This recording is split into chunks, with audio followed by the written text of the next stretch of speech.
everybody, and welcome back to another Nextlander podcast. Here we go in the middle of, check my watch, of March. In the States here, in the fine state of New Jersey and in California, now an hour earlier. Later, earlier, mentally earlier, always earlier. Brad Shoemaker, how have you been adjusting? Great, just good stuff. Here. Daylight savings time. I in rebellion, I didn't change one of the clocks all day Sunday. I was like, you know what? Just sticking to the old time. I live in Arizona now. It used to be a good time. They messed it up again. Alex Navarro, were you? Did you slip right in? It feels like every 6 months they're just breaking time, and it's a real mess. No, I did not slip right in. I felt like it actually kind of dropped on me like a hammer, which is not normally the way I feel about daylight savings time. Maybe something about being a homeowner has broken my brain. I don't know, but it was just like, wait, my brain. I don't know, man. It doesn't feel right. I still don't feel right. Dropped on you like a hammer, like hammer time? No, that would be more fun.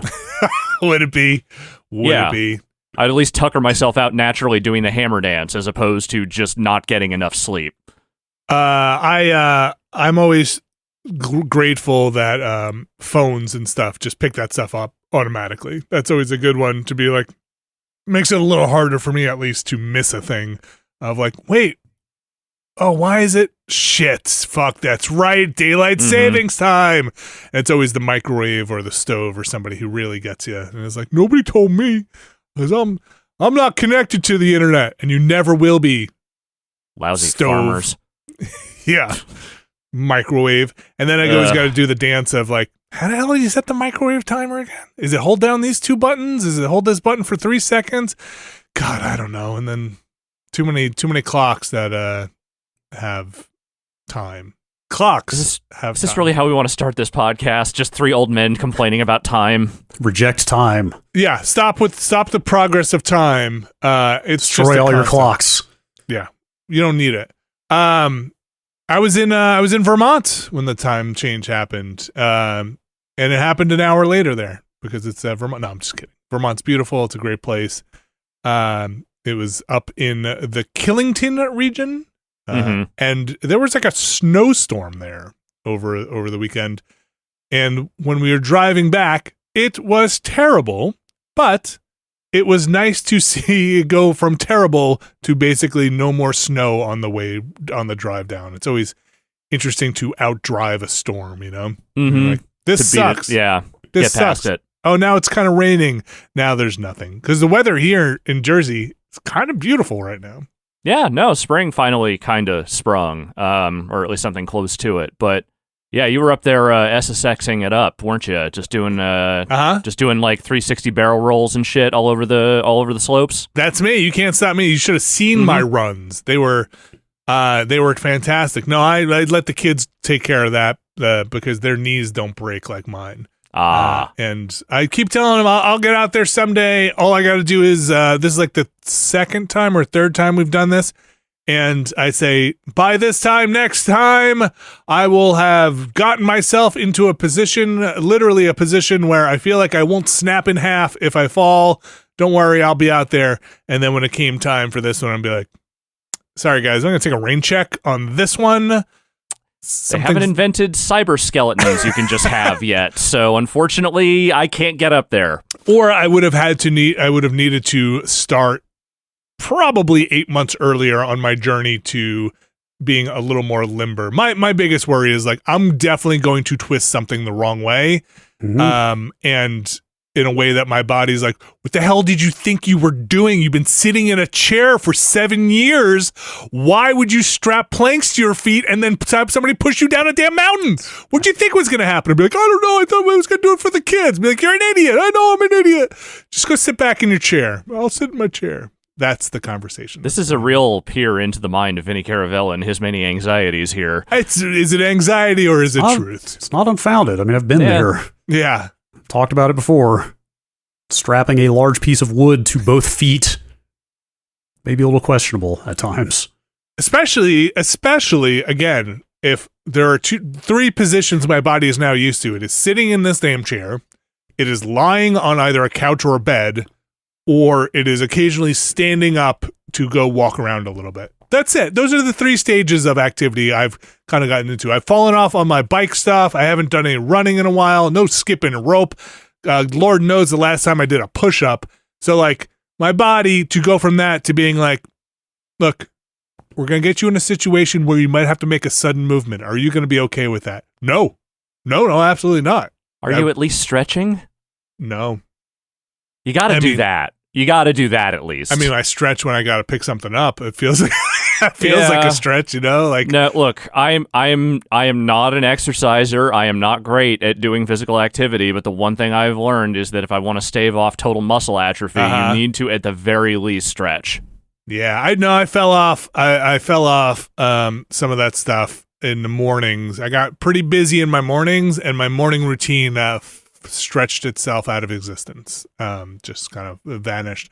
Need to get back on it. Need to make new routines. Gotta make a new routine. Get back in that, what's it called? The virtuous cycle. Gotta get back on the, okay, start this positive thing leads to this positive thing leads to this positive thing.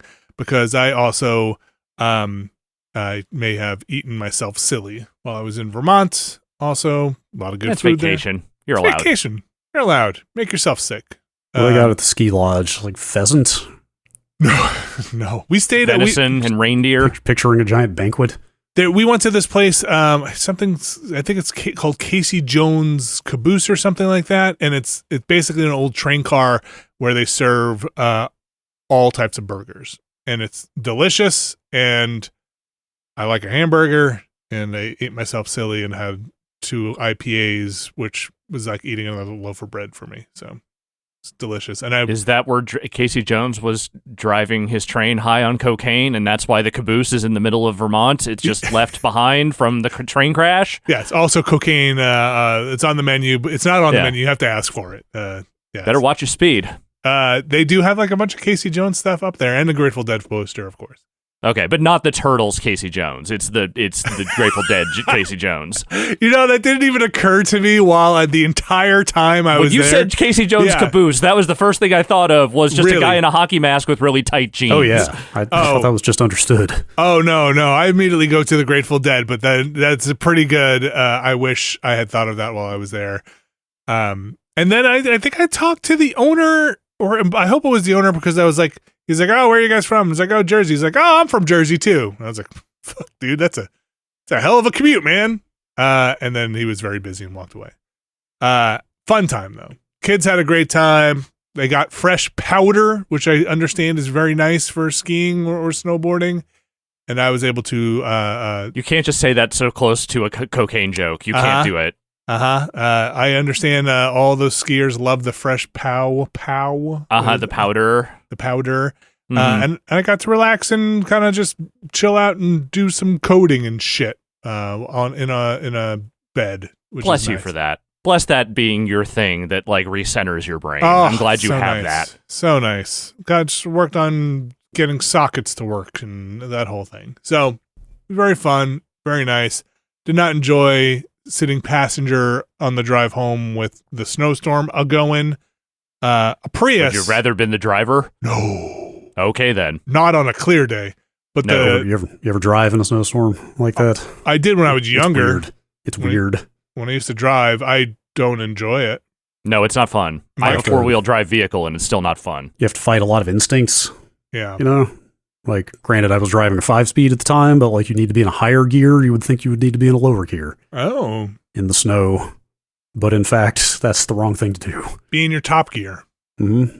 My car, but when I was growing up, with a rear-wheel drive Malibu, and that didn't want anything to do with the snow. Even the name says no snow whatsoever. Not happy in the snow. Now we've got our, 15-year-old Prius, and that, God bless that car for trying, does not want to. There was one point where the parking lot for where we were staying was up this little hill and it had snowed, and let's just say we parked in the lower lot after trying to get up there, and the car was like, I'm just gonna give up and come back down in a very nice moment of being sideways and turning around.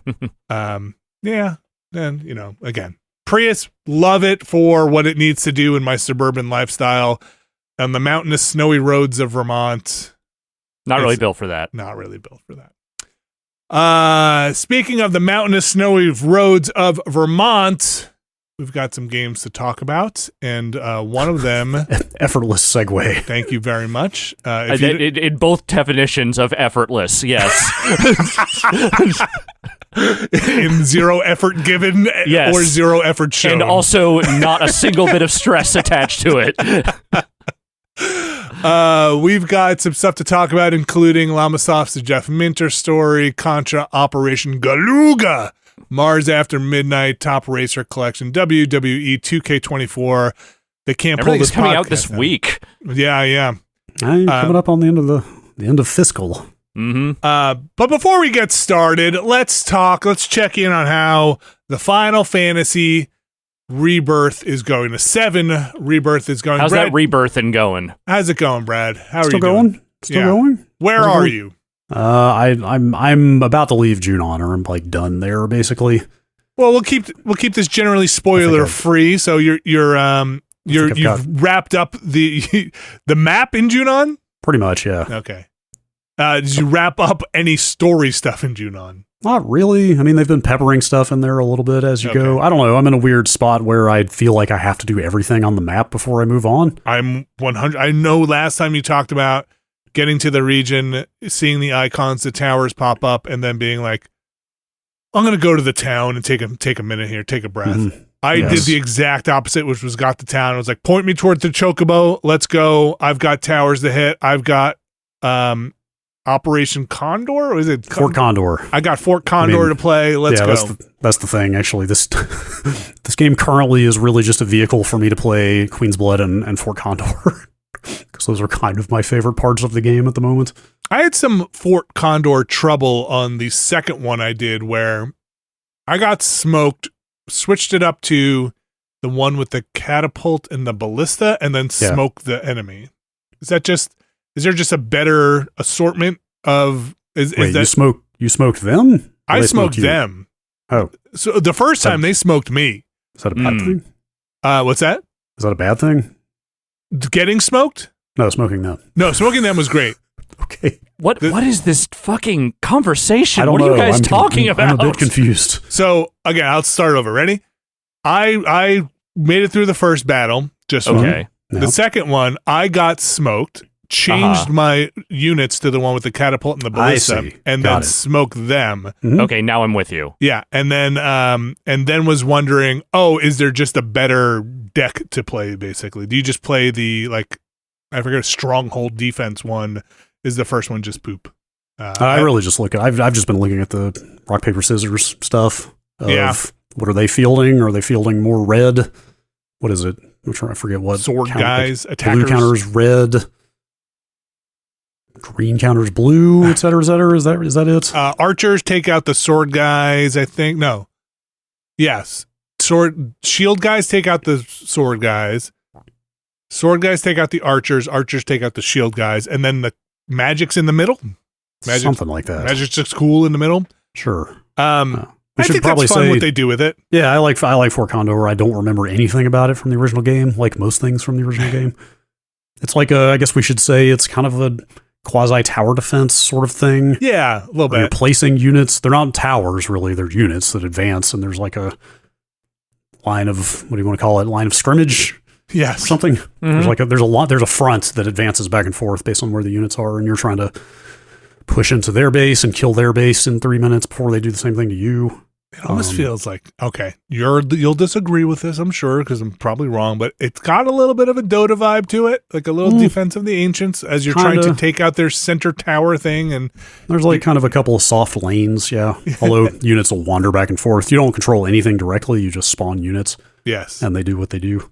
But yeah, there's a whole rock, paper, scissors thing, and you get to kind of pick between 4 different armies that you want to field. Some have some different properties. There's ATB in it, and I do remember a little bit of it in the first one. I think the trappings they do in this one are fun or funny. It looks great. Like the first time it drops to the cutscene of them turning into board game pieces is great. Like the look of it, it's just ridiculous. I do love, my favorite thing so far has been, and I'm pretty early just doing the map stuff, so I haven't seen too much story, but The Chocobo Ranch head guy with his shirt off and tattoos is pretty great. That guy has a real look and vibe to him. I did not expect them to have Chocobos with just weird traversal abilities in this game, and that's kind of weird. I still haven't made it into Junon yet. Like the town? Nope. I'm just. Oh, wow. I'm still just. I'm doing that lower east side of the map area that's past where you come in for the mines. Been soaking up all of that, trying to do the battles. Some of those battles, the Chadley battle data stuff, I find kind of annoying. The ones out in the field or the combat simulator The ones? field stuff, where it's like, I staggered them, I beat them in the time limit, but I didn't pressure them because I didn't have a party member that had wind on. Yeah, so. I'm not sure what's required actually. I think you just have to kill them, period, to tick off the little pip on the map row, or maybe you have to get one of the 3 objectives at least to get credit, but you don't have to do all of them to get credit. No, but she says maybe next time you can get all the data stuff. Yes, I know. I mean, don't get me wrong. I also don't leave them half finished, but yeah. I'm not actually sure what the benefit is of getting all 3 of them. It might be maybe it's like more world data points maybe to buy materia with or something.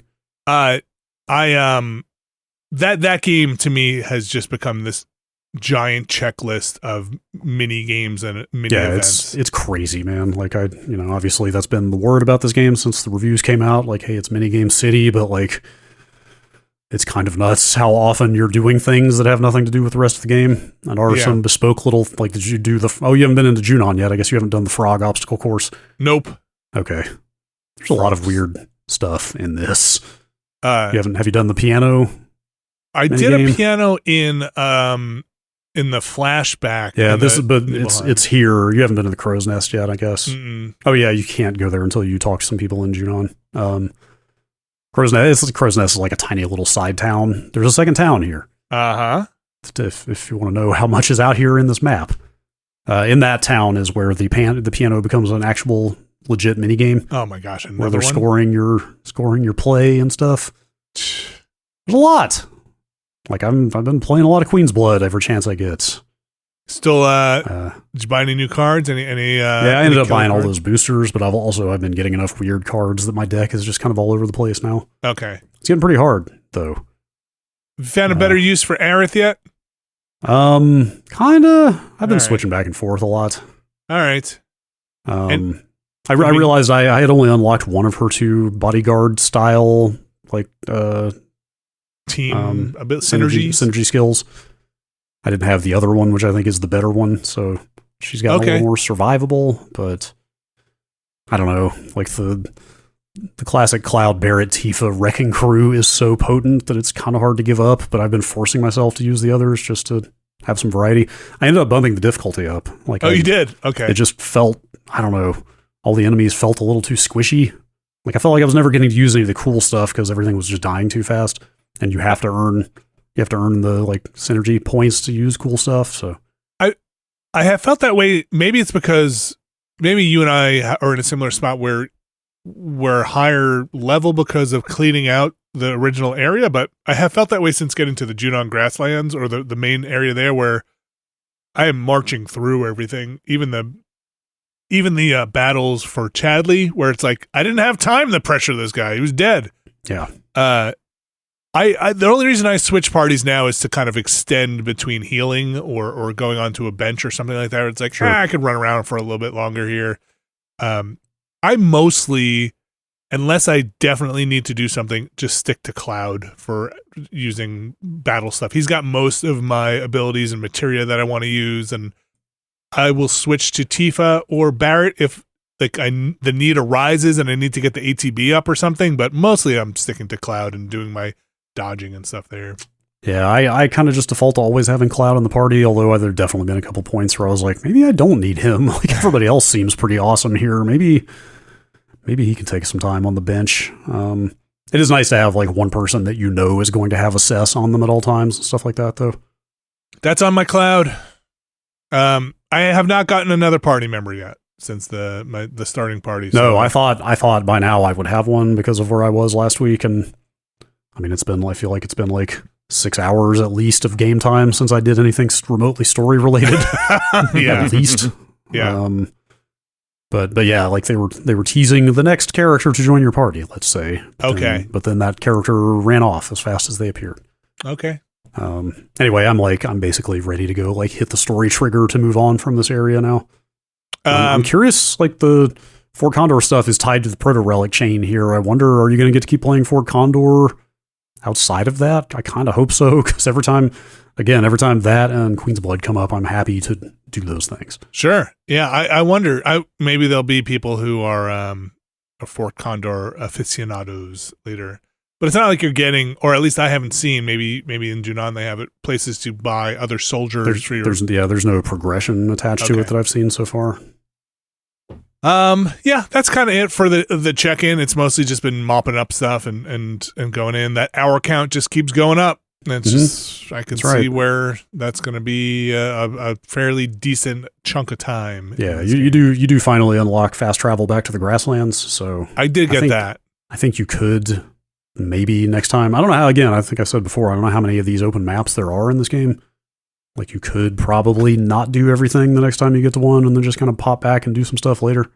Do you have to spend your Chadley points in the zone, right? Yes. Okay, so I have to go back. I did unlock the little cart to go back, but the part I'm enjoying is the checklist stuff. It's like knocking off the towers, making sure I get my Moogle medal from doing the tower, and then, get my next thing to the digging site to get the crafting stuff. And the crafting is so frustrating because they gate you by like 2 different mats at all times. Yeah. So you can never really level things up and craft the way you want to because there's that one resource that is just artificially scarce all the time.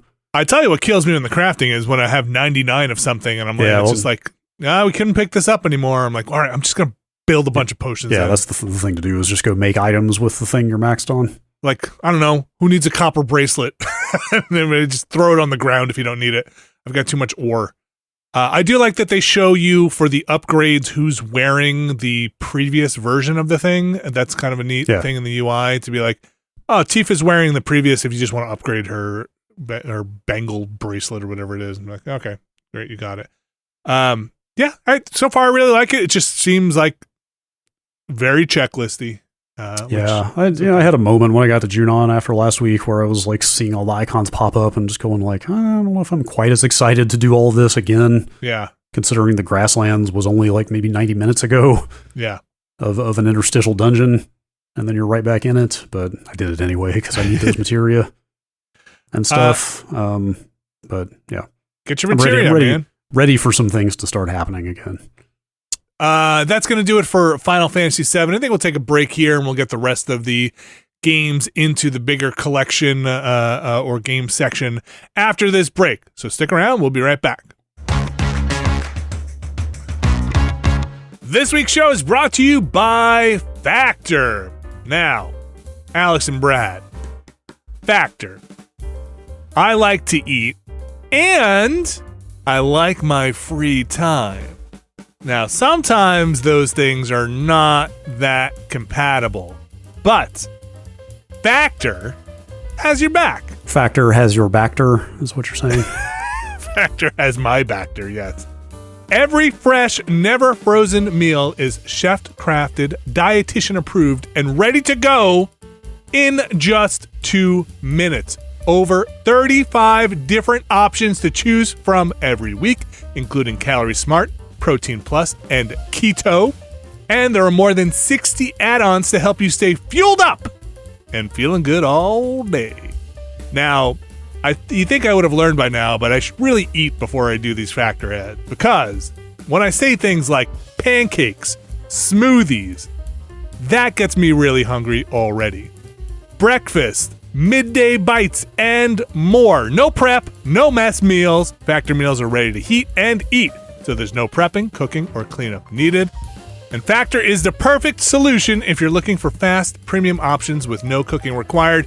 I've had Factor before, and I'll say, it's delicious. They don't pay me to say that. I'm going to say it. They were good. Alex, you've had some Factor recently. What do you think? They can't make me say I like food that I didn't like.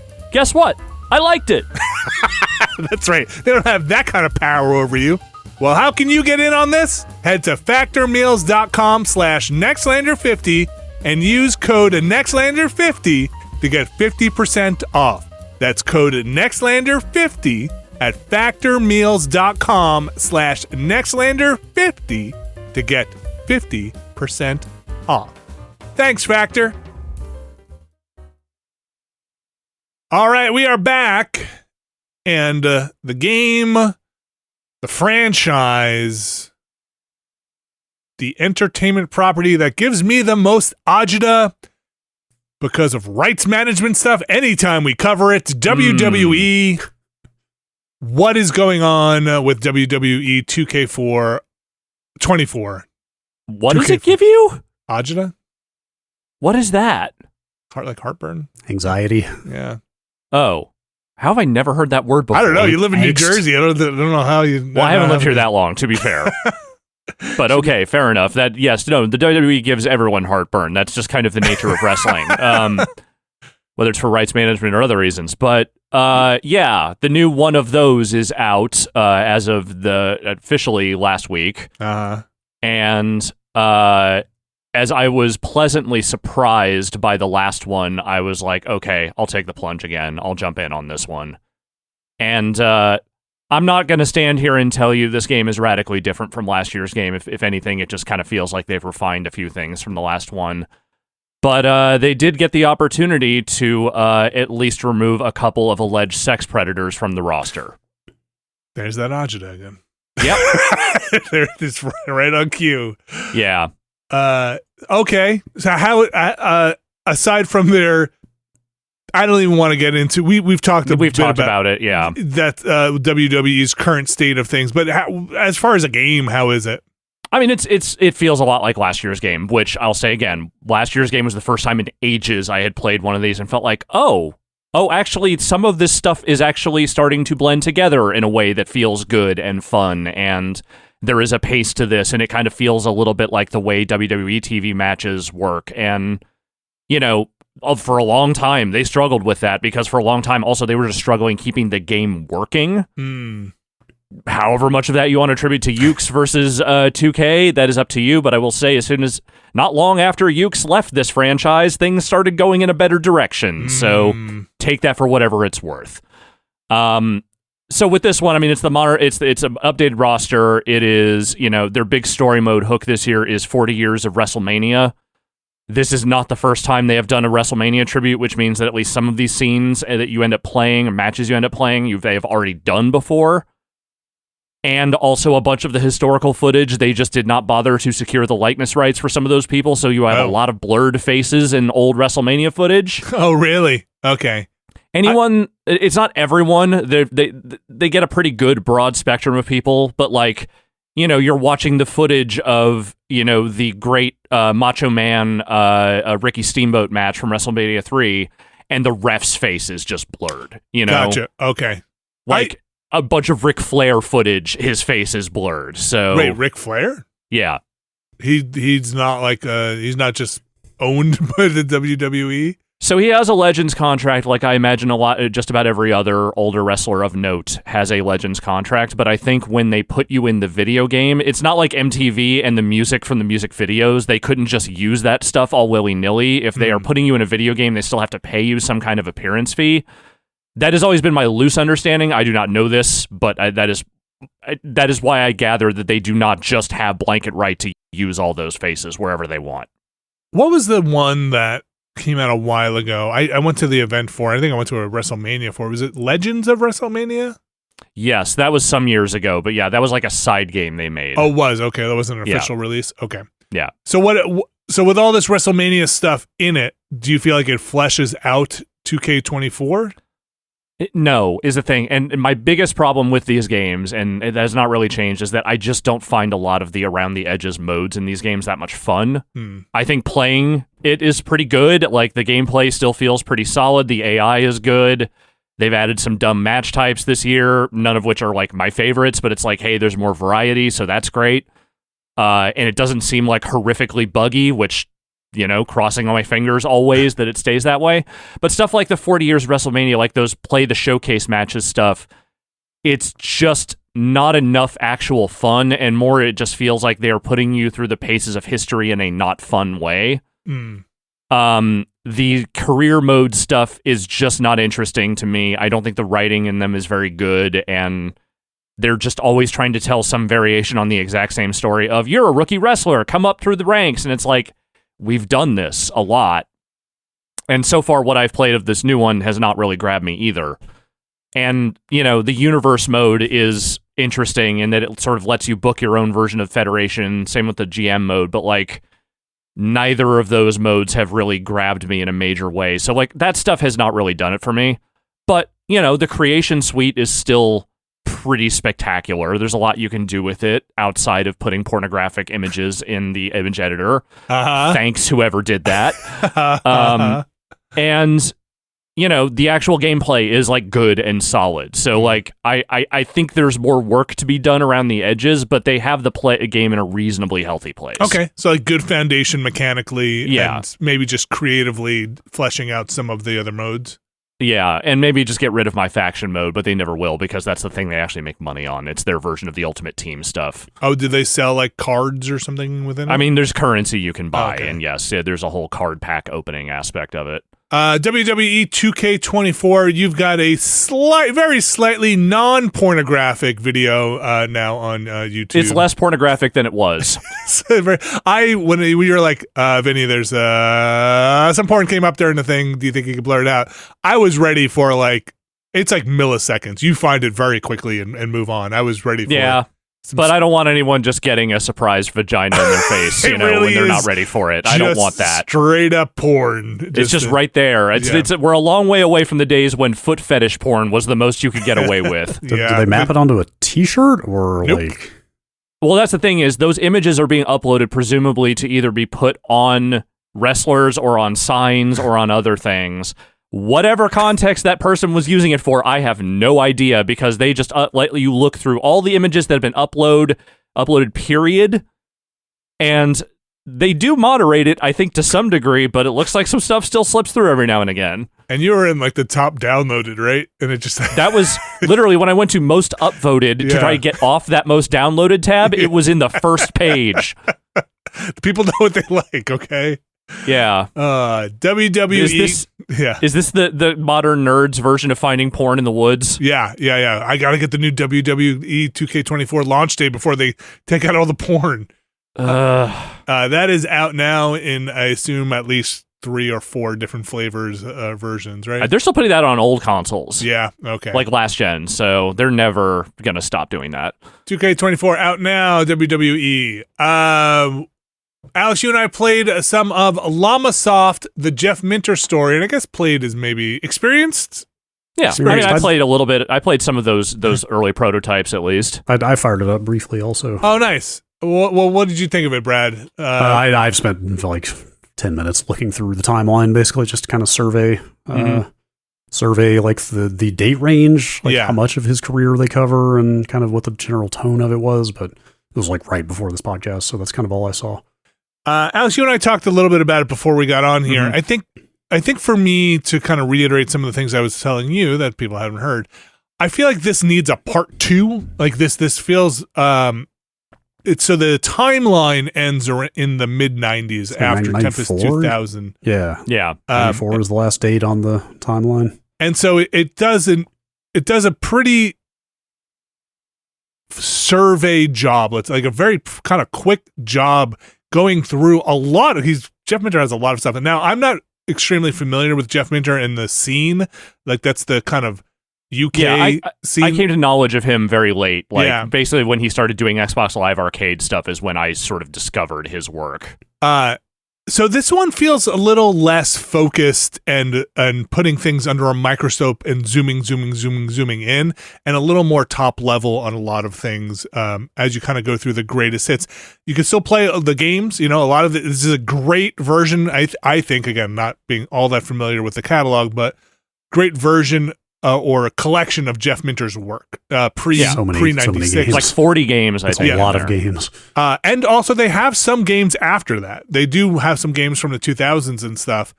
But they're just not part of the timeline. Yeah, you can go into the games collection. The interviews and a lot of the video material, I think, is pulled from a documentary that they are in partnership with for this Llamasoft, the Jeff Minter story, In the Heart of Neon, I think is the documentary. They have the timeline basically ends with a promotional piece or a more in-depth story for that documentary.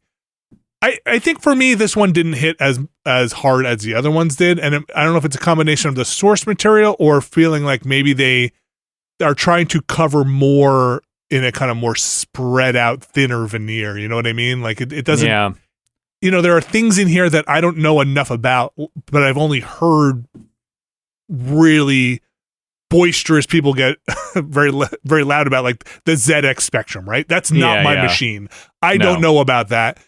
And it's mentioned here as, Jeff Minter getting his hands on it, but I know that's a big deal, but they kind of don't explode that out into why that's such a cultural phenomenon over there. And he was a Commodore guy, and, that kind of, they go into some of that as well. Still I love the presentation on these. I hope there's more of them. This one maybe out of, let's say, the three that there are, right? Atari 50, Making of Karateka, and this one. Is there something else? I guess not. There might be something else that's been announced, but nothing that's out. Did they do the Turtles? They collection? did the Turtles collection. Yes, that was them, but that was before Atari 50, so it didn't use this like very what is now becoming a very standardized kind of timeline format. So I think this one for me, less impactful, though still I think it's amazing to have this stuff cataloged and the interviews. And I think as an archival piece that lets you see the breadth of Minter's catalog, as at least from the game's perspective, I think it's very good. It's nice to have all that stuff in one place, and there's a lot of stuff, if you're like me and you didn't really get a chance to play much of anything that he made outside of Tempest back in the day, like it was a great way to sort of like see, oh, this is all the shit I missed. Great. But as a historical document and as like sort of a museum piece, the way that the Atari 50 was and the Making of Karateka was, I think it feels a little compromised. Not horrifically so. Like I think the interviews with Minter are still pretty good, but a lot of the talking head stuff around the edges is sometimes interesting and sometimes very bland.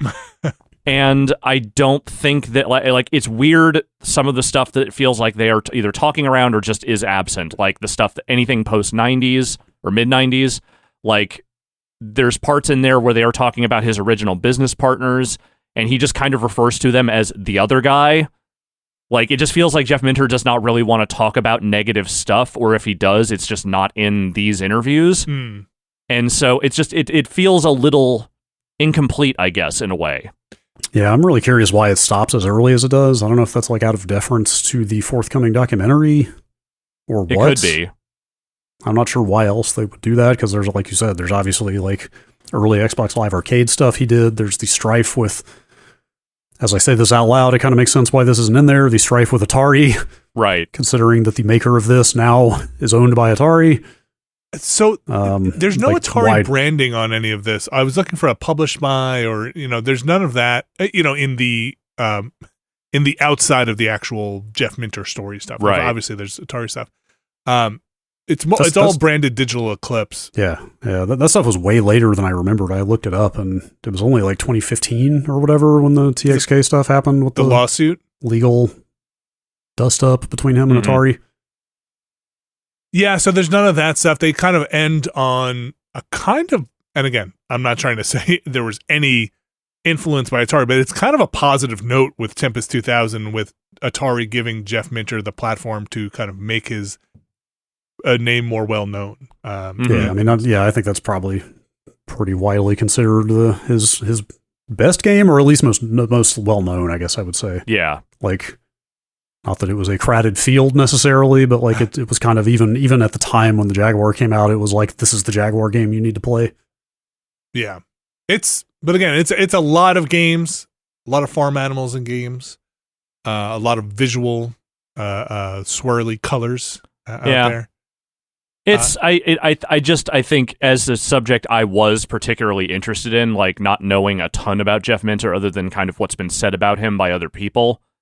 I kind of just was left wanting a little bit more from it. I haven't finished it, but like I've watched a lot of it and gone through a big chunk of the materials. I think the materials that are there are good.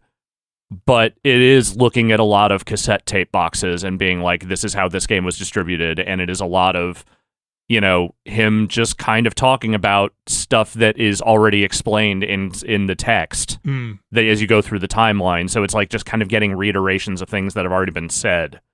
And I was just hoping for maybe just a little bit more meat to it. Yeah, I'm kind of with you. A little more meat. I still enjoy these a lot, and I think they're great. And I hope they keep doing them. No, I want them to keep doing these. I'm a little disappointed in this one, but not in like a way that says like, no, you shouldn't play this. It's more of just like, hey, if you were hoping for another like big Atari 50 level like celebration, it's a little more muted than that. And again, I think it could be my familiarity with the source material. I love Karateka. I grew up playing the Atari. The Jeff Minter stuff, I'm again, kind of like you, Alex, came too much later. I didn't have that Karateka experience, and I just still felt like there was more in that to sink my teeth into to help understand why this was a phenomenon. Yeah, I mean, I think I've mentioned before, like, talked to Chris Kohler some about that Karateka one. I mean, like, Jordan Mechner had like a really astonishing amount of documentary material. That helps. With all of his journals and stuff. Like, there was just a ton of stuff to work with there that probably not every subject of one of these is going to have. Sure. That is a Llamasoft, the Jeff Minter story. That is available now, kind of on everything. I believe on most things. Just double check that before I actually say that. PS4, Switch, PC, PS5, PC, etc., etc. Brad, Mars After Midnight, the Playdate. It's quite a place. What's going on with the Playdate? The seedy underbelly of Mars After Midnight is the new Lucas Pope game, exclusively for Playdate. You might know Lucas Pope from such games as Papers, Please and Return of the Obra Dinn. I do. Heard of him. Yes, I played a chunk of that. I had to know. Understandable. I did not play much Obra Dinn at all, or really a whole lot of Papers, Please for that matter. Okay. But I mean, whatever. The dude's reputation is well known. And I was just like, man, I would love to see what Lucas Pope would do with this weird little thing that has a crank on it. What he did was make a game where you're running an after-hours support group for aliens in a Martian colony. Okay. I think it's a human colony. It's kind of the implication seems to be that, I don't know, they really don't get into story. I might be reading too much into a wordless intro, but it almost seems like maybe these weird aliens are kind of the grunt labor of this colony. Okay. That like maybe the humans are, I don't know, maybe the humans are running things and these aliens are just sort of shit on by, anyway. The labor force. Anyway, again, there's no real storytelling to speak of as such. I'm trying to just think of how to describe what this game is. Like it's not exactly Papers, Please, but there's an element of that. So, okay, so like basically every night you run a support group after this like space you're in closes down, like doing factory work for the day. And you have to decide what kind of support group you're going to run, how you're going to promote it, and basically what kind of refreshments you're going to have. Okay. And you got a map. They throw you into the first one. I'll say this. They throw you into the first one, which is like Cyclopses with anger issues. That's that's the one that you have to do. That's the first one that they throw you into. And okay, the progression, the flow of each evening is you work the door where you use the crank to open and close the little window in the door to screen who wants to come in. Okay. And you're basically matching the aliens that show up against the theme of the night. So if they're not Cyclopses, I'm sorry. So if they have more than one eye, they're right the fuck out. Okay. If they look happy, if they have one eye but they look like they're doing fine, they're probably also not in the right place. So you're like filtering what kind of aliens can come in, and then you invite the right ones in. There's a whole kind of mini game associated with keeping the refreshments table clean and tidy. Every time an alien comes in and eats the dune bug pie or whatever, they kind of leave a mess. You have to pick up all the plates and the pie and like sweep the table off and kind of juggle everything as fast as you can. And you're an alien, right? You have tentacles? You'll see who you are, actually. Okay. That's kind of up to you, I guess. But anyway, like people are constantly still knocking on the door to come in while you're trying to tidy up. So you're trying to do that as fast as you can, because if they're happy with refreshments, they'll leave you some money for that. And then if they feel like the session helps them, they will also leave you money for that. And then all the stuff I described earlier about what you do for your next session all costs money. So like putting posters up around the colony to attract the right kind of aliens you want to help costs money. Some of the different sessions, you have to buy extra equipment that costs money, et cetera, et cetera. So you're basically trying to run the best support group you can for these aliens to make sure they kick some in to support the next one. And that's kind of it. Like, you've got a map between, like, that shows kind of like, it's like, there are 66 more aliens that need your help in this colony, and that shows where they're distributed. And then as you pick, like, what kind of program you're going to run or where to put the posters or whatever, you can kind of see, like, hearts on the map to tell you, like, yes, the population in this area is into this session you're going to run, so you should probably put some posters up there, you know? This sounds fantastic. It's neat. It's like, I think it's $6. $6, yeah. And, you know, like the nuts and bolts maybe get a little repetitive of, like, like I said, you're cleaning up that refreshments table a lot. Like, literally every time an alien comes in, you have to go clean it all up again. But there's a little bit of strategy, and like, the second session I ran was a farty party. So basically, you were screening for farties. You were screening for aliens with very obvious flatulence issues. Okay, as they came to the door, which was like mostly very obvious. But there were a couple of cases where I like, what would that alien's farts sound like? Maybe that thing that it's doing that doesn't sound like a fart at all actually is. Maybe they should be invited in. I don't know. There's no, like, questioning back and forth, right? No. The actual session, once you get everybody seated and refreshed and everything, is like a 3-second cutscene. Okay. Of people sitting in a circle, sounding like they're talking to each other. Like, is it pretty light in terms of, you know, you pick it up, put it down? Yeah, I'd say any one of these, like, sessions that you run is maybe 10 minutes-ish, 10 to 15 minutes.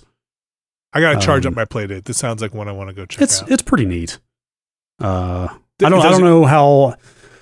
So I think I've got 11 more sessions, judging by, like I said, it's 6 aliens per, I should say. Okay. So you have 6 slots per session, and I have 66 more. So I assume I would do this 11 more times and then have finished the game. I don't know how repetitive some of that stuff is going to get by the late game, doing the stuff over and over, but maybe they change it up more. But how's the crank working? That's fine. Okay. You just crank to open and close that little window. Is that it? There might be one other thing. I can't remember. Okay. But it's mostly just D-pad and buttons. I was wondering if there's any reason or mechanical reason it couldn't be brought to something else. No, absolutely not. Okay. But, you know, it is a Playdate looking game. It's just a little grayscale. Yeah. Very small little thing.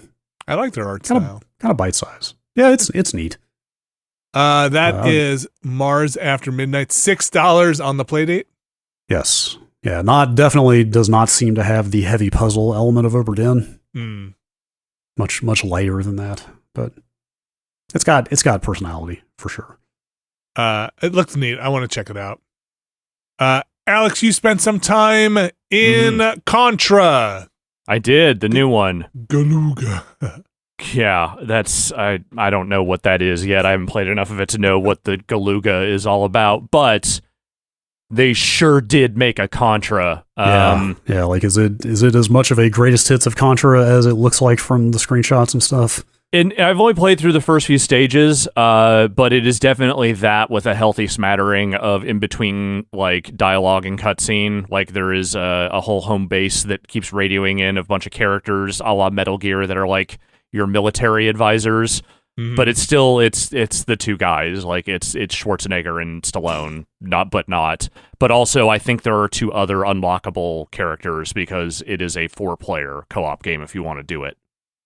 But not in the story mode, right? I think I don't think so. Mode? I think it's only 2-player in the story mode. I just looked up those dudes. Yeah. I always knew them as Lance and Bill. Yeah. Lance Bean. Yes. What? Apparently is his full name. Okay. I don't know if that's a recent invention or if that has always been canon, but yeah. And Bill Reiser, I think, is the other one. Bill Reiser. What is I need PFC. Private First Class Lance Bean. There you go. I think they would have been promoted by now. I know, seriously, considering the degree to which everyone's just like, oh, we're sending in those Contra guys. They'll take care of it.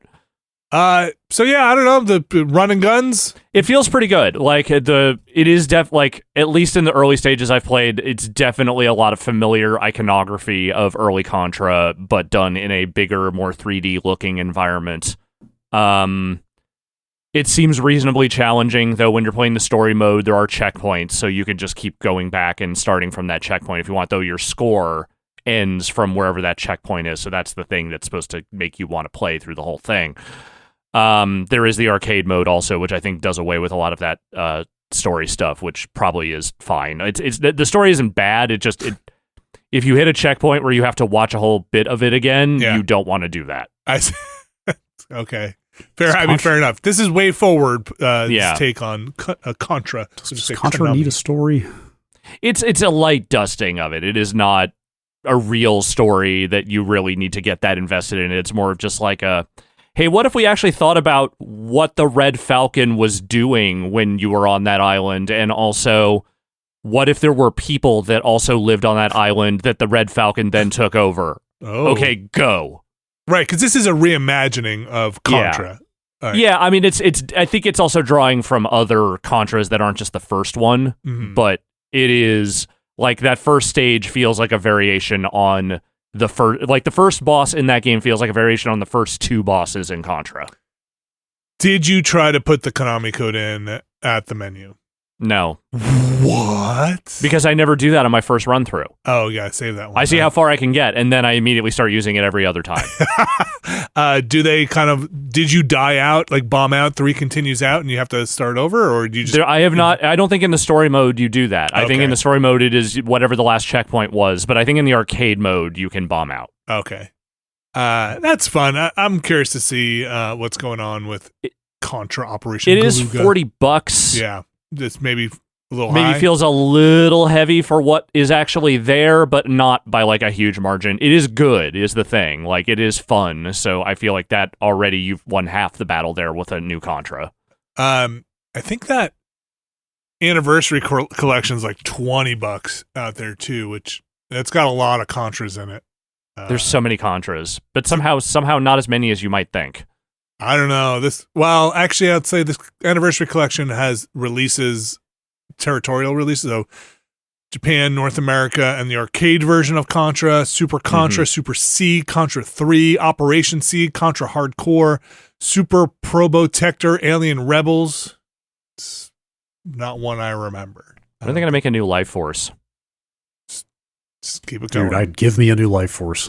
Well, I want to see WayForward's take on that giant skull. I guess it's mostly just Gradius, I guess. I mean, Life Force was subsumed into Gradius, or it was always technically part of it? I forget which one came first and then which one begat the other. I think Gradius first. Also, I think so. Life Force was just Salamander in Japan. Yeah. Also, I mean, it is very Gradius, to be fair. Yes. Yeah, I would kill for a horizontal scrolling shooter renaissance. Careful what you wish for, man. Mm-hmm. You just might get it. What about Hardcore Uprising? Do you remember that? Do people count that as part of Contra? I think they do. I don't know if they count it as a good part of Contra, but I think they do. I remember liking it well enough. I don't remember anything about it is the thing, and that's usually not a great sign. It's weird because it was put out by Konami. They very much could have called it a Contra game, and it sure as hell looks like one. Yeah. But for some reason, it's got slightly different branding on it. I am not an expert on what the Contra community considers canon or not. Oh, God, I haven't played Hardcore Uprising in a very long time. I just pulled up some screenshots. Like, you literally fight that base from the first stage of Contra in this. Yeah, they love using that. Like, it is absolutely one of those games. It's got much more, I don't remember this, but it looks like very anime-inspired art. Yeah. XBLA era game. Mm-hmm. Oh, that was ArcSys, right. I forgot about that. Oh, that makes a lot more sense then. That is Contra Operation Galuga, $40. I definitely will check that out at some point. I gotta call up Dan Reichert, get him on the phone. It's time to go back. Get the team back together. It's time to go back. What else we got going on here? Top Racer Collection, Alex Navarro. Oh, geez. Yeah, this one's just for me. We talked about on the Planorama this game, and we're trying to debate what the branding for this was, because in the US, these were Top Gear games. But apparently in every other region, it is Top Racer. That is the franchise. Okay. And so they did the math and decided there aren't enough Americans that care about this to us not use the branding that is popular in Japan and the rest of the world. So this is Top Racer. And so you jumped in to get your Top Gear Top Racer on? I did. So this first game in this series is one of my most beloved SNES games. It is a sort of Mode 7 looking, fancy fast car racing game. And it is a game that I got in a trade from a friend who I gave my copy of WWF Royal Rumble almost a full year after I had bought it to him to get this Top Gear game. And I played way more of that than I ever did Royal Rumble. So it was just a cool looking game. Like the way it scrolled the backgrounds in that kind of like Mode 7 style. Like it was neat. Was that a permanent trade? Was that Yes. hey, I own this game and you own that game? Yes. Interesting. I never Was it did always one of meant to those. be, or is just how that worked out? Yes. Okay. That was what we agreed upon. Wow. Huh. I never did. I traded a lot of games with friends back in the day, but it was always a temporary kind of thing. Oh, I lent games to people all the Yeah. time, and with the understanding they would give them back, and they almost always did. This was one case where I was like kind of done with that game, and he was kind of done with that game, and was mutually beneficial. Huh. I tried my Zelda, my Link to the Past for a guitar amp. What? I'm not sure I won out on that one. No, you didn't. It depends on how much the amp was worth. How much is that amp worth now? I don't know. It was Exactly. a PV. It was nice. Just saying, you're not going to fucking Beckett grade that shit and put it on eBay. I have since gotten another copy of Link to the Past, but that was supposed to be a temporary trade. Yeah. So this is Top Racer, or Top Gear. I'm going to say Top Racer. Top Racer Crossroads, Top Racer 2, and Top Racer 3000. So I've only played the first two, really. Okay. I've never messed with 3000 or the other one. The second game I did not like quite as much, but it is still very good. I just have like a weird soft spot for that first game. It's just a game I have a lot of childhood memories of playing on lazy Saturday afternoons because the soundtrack was just an absolute banger. And the racing was pretty good. It's also one of those games when you try to play it now, the frame rate is such that when you stare at it for too long, you look at reality and it feels like there's too many frames in reality. Okay. You know what I mean? Yes. Like that Yes. kind of like bug-eyed thing of like, oh no, I'm seeing too much of the world now. Fuck. Somebody turned the motion smoothing off on reality. Yes. Yeah, but it's the thing is these versions seem to run very well in whatever emulator they're using, and also there is an online mode that they have added, but at least as of this morning when this game came out, there is absolutely no one online playing this. So you might need some like-minded friends to make that happen. This is $20 for this collection of games. It's maybe a little steep for what those games are, which are fun racers, but not necessarily the deepest racers in the world. But for a guy like me who just wants to remember some stuff, it's pretty good. Where are you playing it? I have it on PS5. PS5. Okay. Looks like it's available across the board there. I wonder if there's crossplay between consoles. I have no idea. They might need to if they want to get some online games going. That is Top Racer Collection. So I think we hit everything on my list here. Anything else you guys want to talk about game-wise before we move on?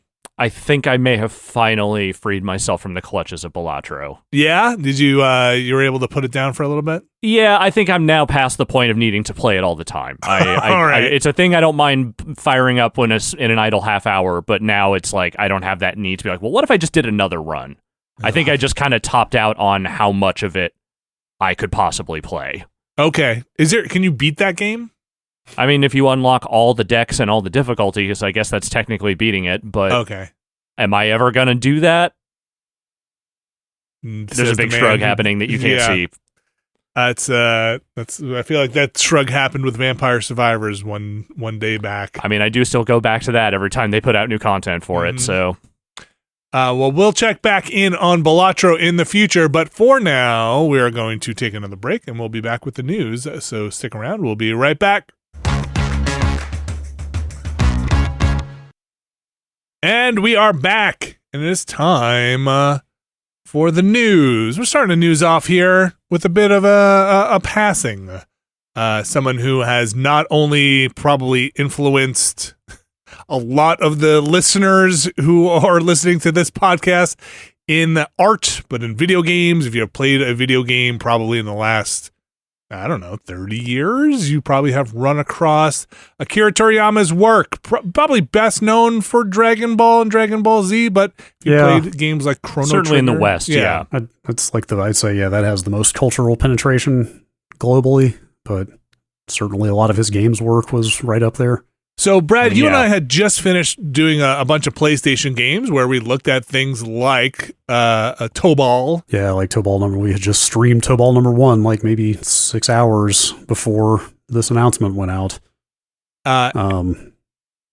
So the announcement went out by his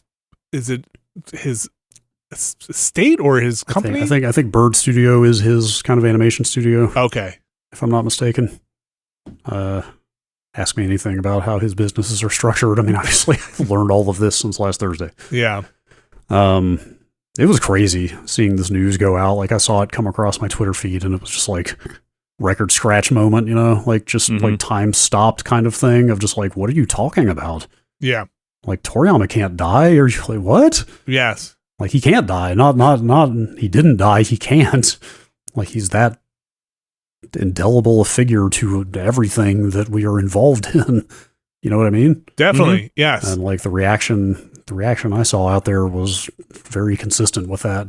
Yeah. Like, days after the fact, I was seeing people, post their memorials and still just like lamenting, kind of what had been lost here. Like I saw at least one person make the comparison that like, from a Japanese standpoint in terms of pop culture, iconography, it's like us losing a George Lucas or something like that. Someone who left an incredibly outsized mark on especially his country's, pop culture and kind of art culture, but also like worldwide. Like the stuff Toriyama worked on is basically responsible, I think, in a lot of ways for making anime popular in the West.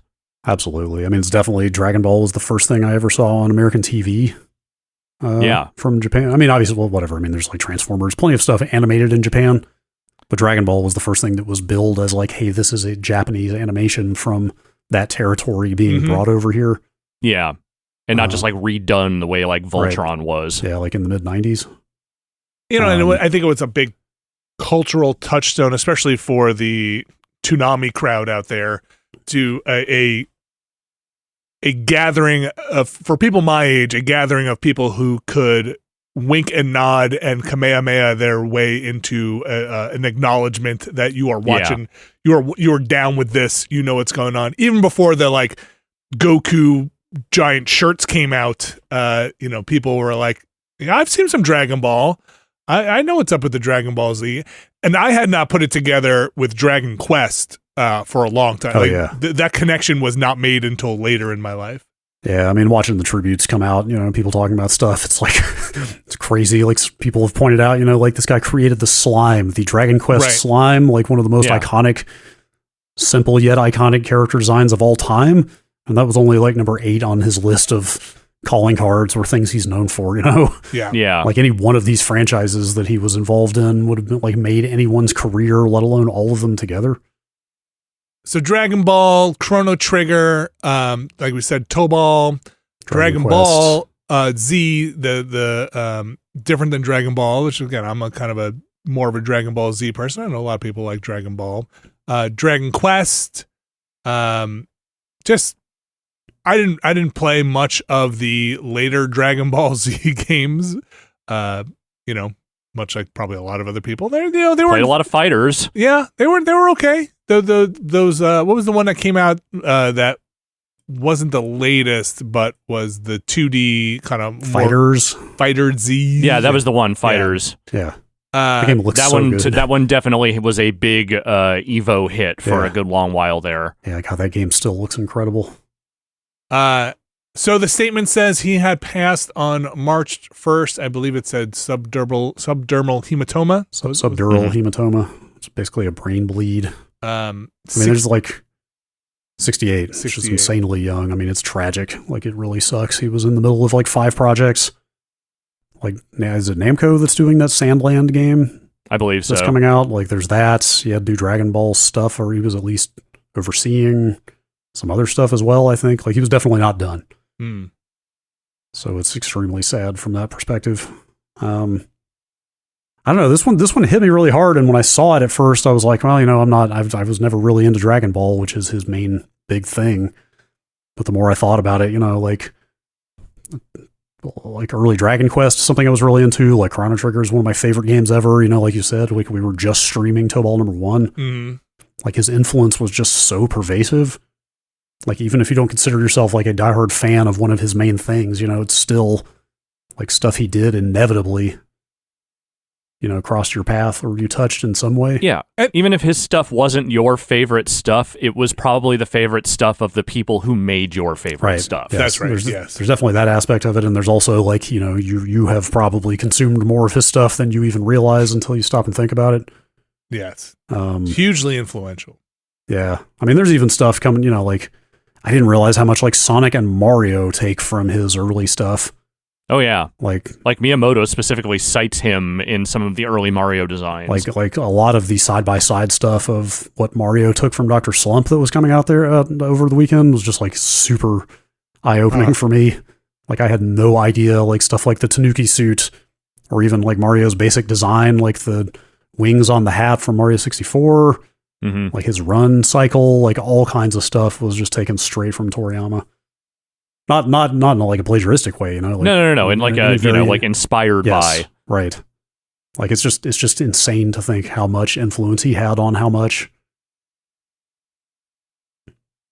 Yeah, it's a huge loss, and he leaves behind just a massive body of work. And again, hugely influential. Yeah. I don't think, not that it was ever going to change, but I think Christmas Goku will, for as long as Giant Bomb has a site, Christmas Goku will stay my Giant Bomb avatar, probably now and forever.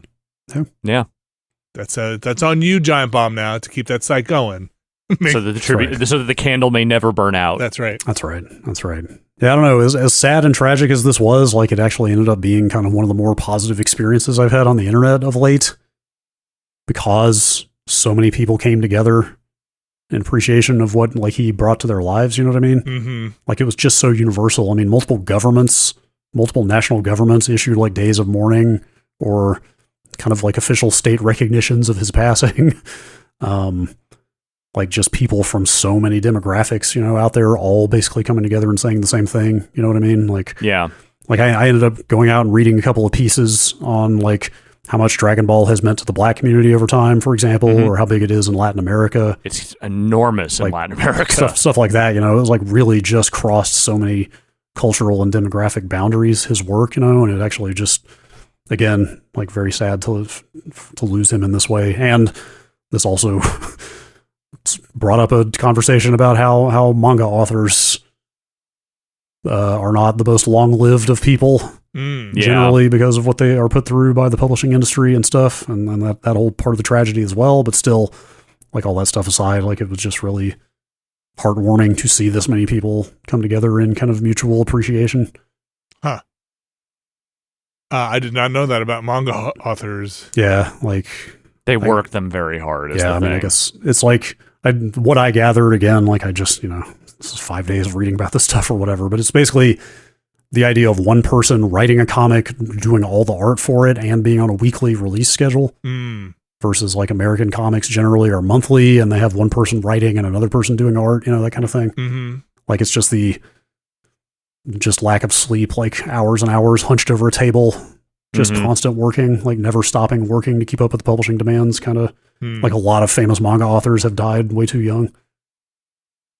Akira Toriyama, obviously condolences to family and friends, but I think, like you said, Brad, it was nice to see what felt like a almost universally beloved figure be celebrated without the internet could put it on pause for a second to honor. I wouldn't say on pause, but I'd say that if there were people being shitty, they got massively drowned out by the number of people who were just outpouring love and affection for the stuff that guy made. Yes, maybe drowned out, yes, is the better phrase there. Speaking of the internet. I did not know much about this next story until you guys brought it up. But what is going on in the world of Sweet Baby?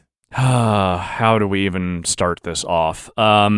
So Sweet Baby Inc. is a narrative consulting agency that has worked on a wide variety of video games in recent years, doing varying levels of work on aspects of game stories. I have not been entirely able to track exactly how we got from that to where we are now, but somewhere along the way, a number of people who I'm just going to say, if they are not specifically people from the Gamergate movement, they are people that certainly found some common cause with it over the years, have decided that this company is in some way responsible for video games becoming too woke. So I read this story you guys sent me. Sweet Baby Inc. doesn't do what some gamers think it does. It was on Kotaku. Yes, this is described to me as at least Gamergate adjacent. It is a similar campaign of harassment that is being directed at both the people who work for this company and also the developers that have, worked on games involving this company. And it has essentially spiraled out into a flare-up, I would say, of the exact same kind of grievance-oriented acrimony of what Gamergate was all about. Yeah, very, very similar in form and tactics, and it's basically just another reactionary conspiracy theory about who is ruining video games this month. Yeah. So when I first started reading into this and kind of looking into this, this feels very nakedly. They have thrown away the kind of facade of the quote ethics in games or whatever other facades were going on in the beginnings of Gamergate.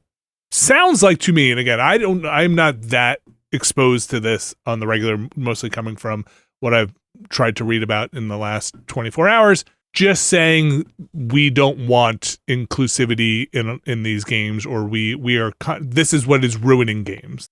Yeah, they are grousing about women protagonists, those women protagonists not being, their idealized vision of, sexualized women in video games. They are complaining about characters being black, it is basically just every, video games aren't what I want them to be, whining complaint kind of intermingled into one very ill-informed conspiracy theory.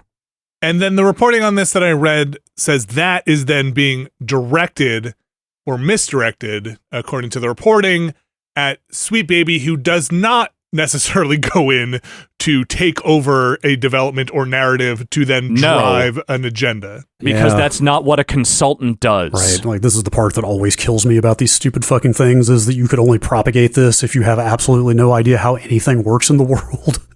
No, the other way you can propagate this is if your entire existence hinges on, whipping up people to agree with you and get in these kinds of campaigns, because there are a couple of people who probably should know better that have attached themselves to this, but obviously do not. And so, but yes, the vast majority of this is being driven by people who just have no functional experience or knowledge about how video games are made and are using this as a cudgel to basically scream about the stuff that they are pissed off about, which is by and large all just a bunch of wretched whining. Yeah, or even games aside, just how consultancy works generally, consultants work at the whim of their clients, you know what I mean?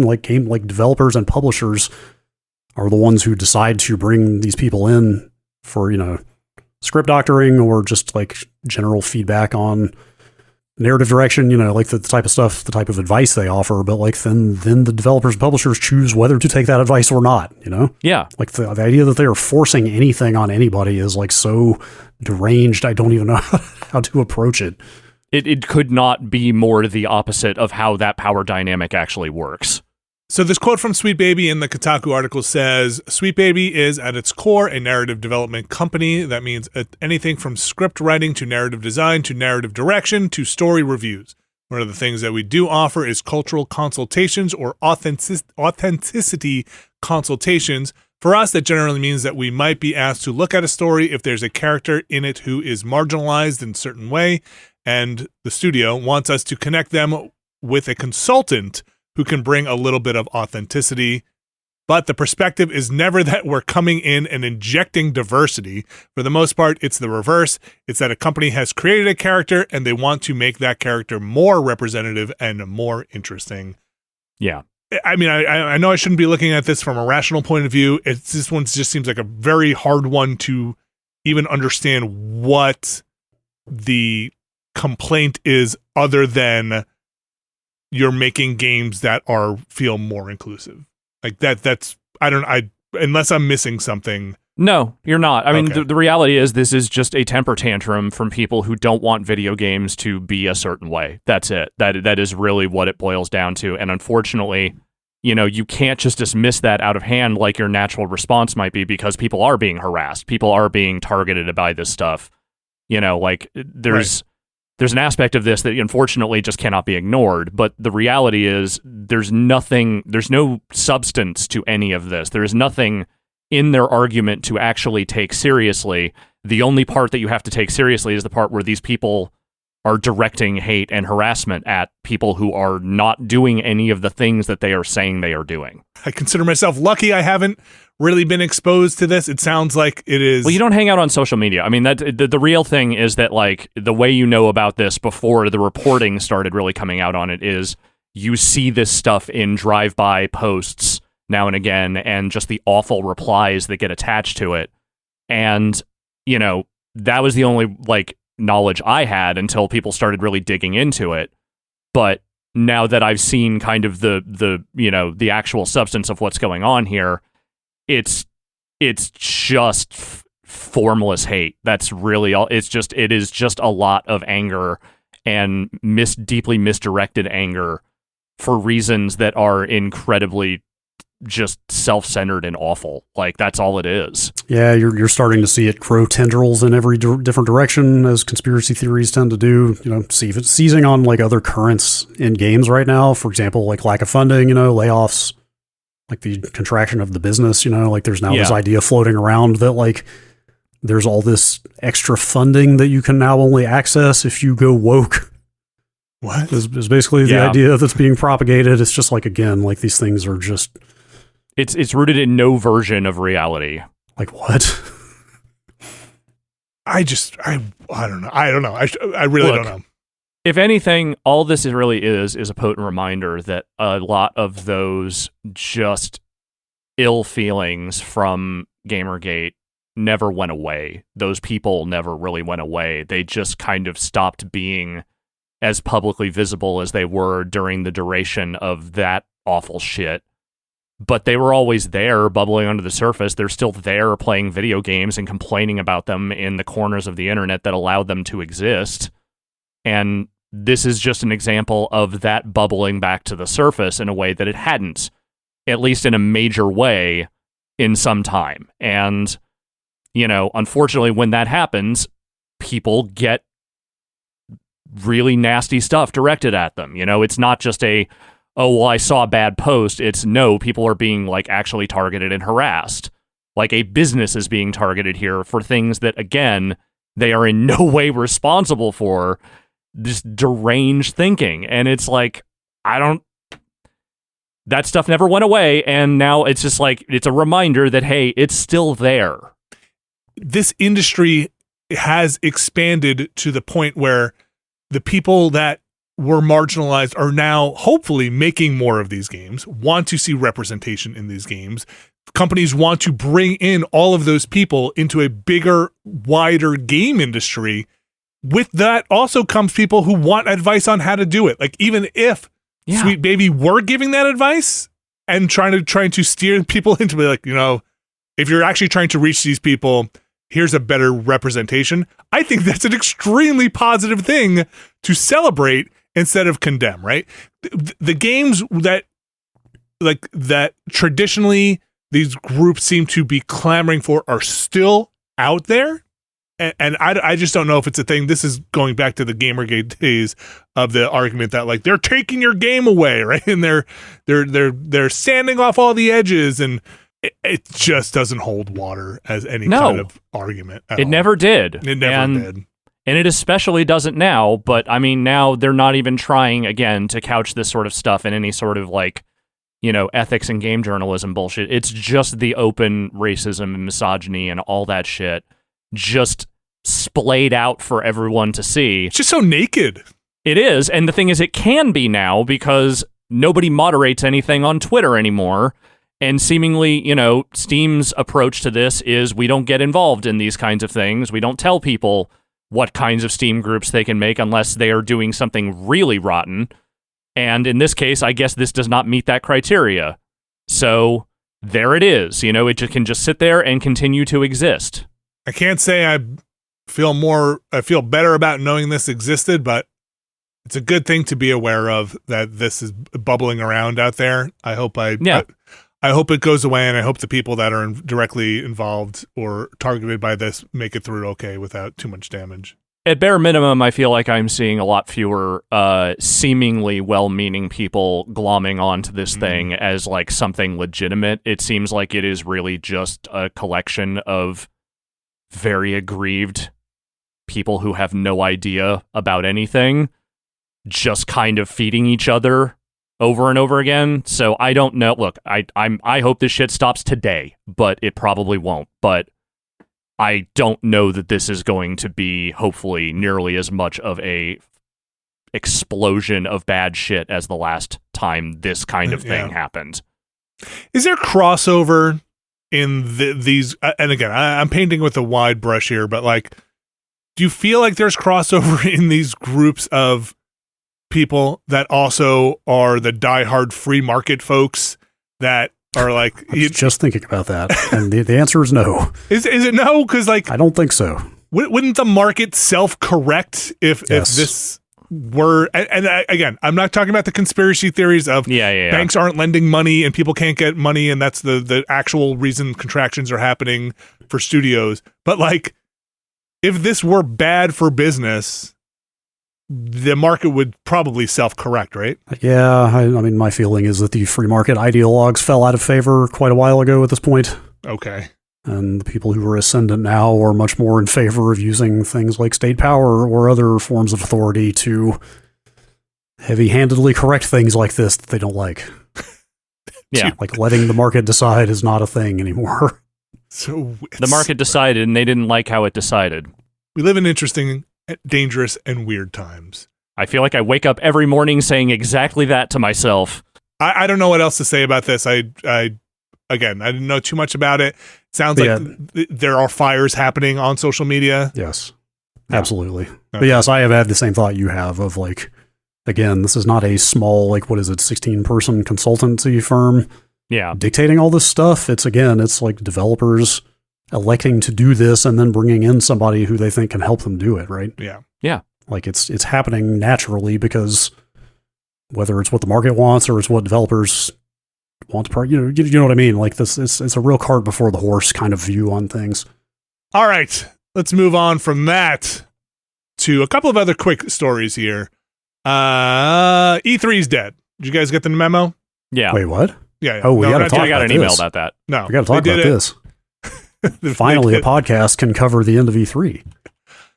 Guys, let's talk about E3. It's E3. So E3 is dead, but the Summer Games Fest continues, and they have a new date. Now, I feel like the road is clear. E3 is in its rearview mirror. Summer Games Fest can finally spread its wings and assume the mantle. Jeff Keighley can be crowned and just walk out on stage without any threats to the throne. And that date for the coronation will be Friday, June 7th, around 5 Eastern.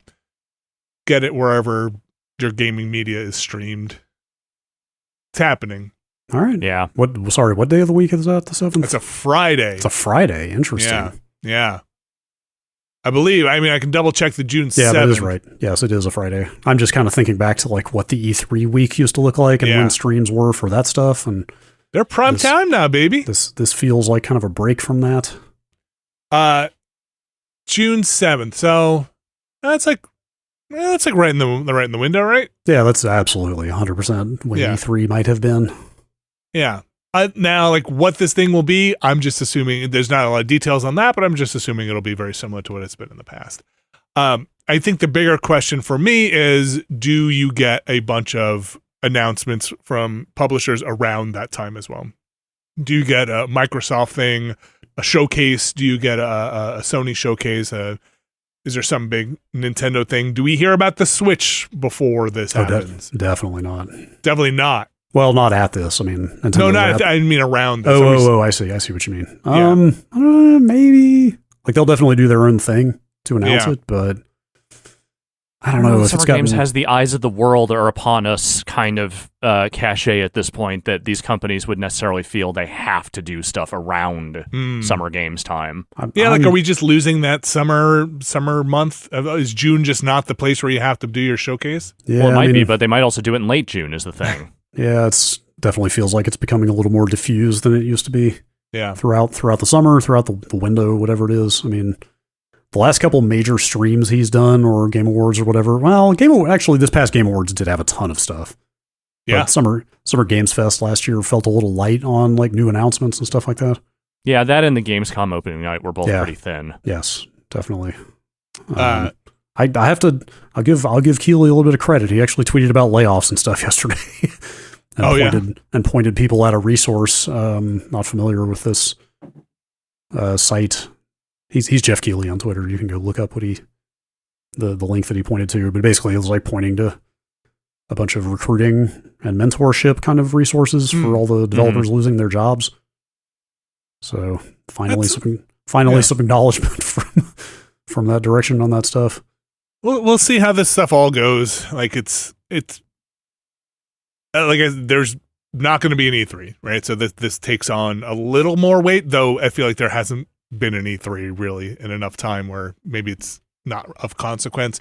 Alex, don't forget last year I think it was Nick Cage came on stage, right? Yeah, and again, I'm going to say having a celebrity on your stage being kind of the thing everyone remembers from it does not necessarily speak volumes about the game lineup you had. Moving on to celebrities in games. Maybe the animated celebrities in games. You guys remember MultiVersus? Yeah. Warner I Brothers. played some of that. MultiVersus. Do you remember when they said, hey, we're going to take a break and we're going to come back in early 2024? Mm-hmm. It was about, more than a few months ago, half a year. Yeah, last, was it June, I think? Well, it's technically still the first quarter. I guess that counts as early. Yeah. Well, they're coming back in May. And they're coming back. Yeah. They're coming back. They've rebuilt this in Unreal Engine 5. Yeah, what a weird cycle this thing has had. Because they kind of pulled it and made it seem like it actually wasn't really our official release. Now it's coming for real now. Yeah, I mean, they kind of said, look, we're going to retool it. We're going to get out there. I didn't stay with MultiVersus. I kind of played it like once or twice. Apparently, their cadence of releasing stuff was pretty bad. And they had it was very staggered. Yeah, not a lot of communication. People weren't very happy with it. But much like the other news stories we just talked about, I don't know what the hell is going on in the world.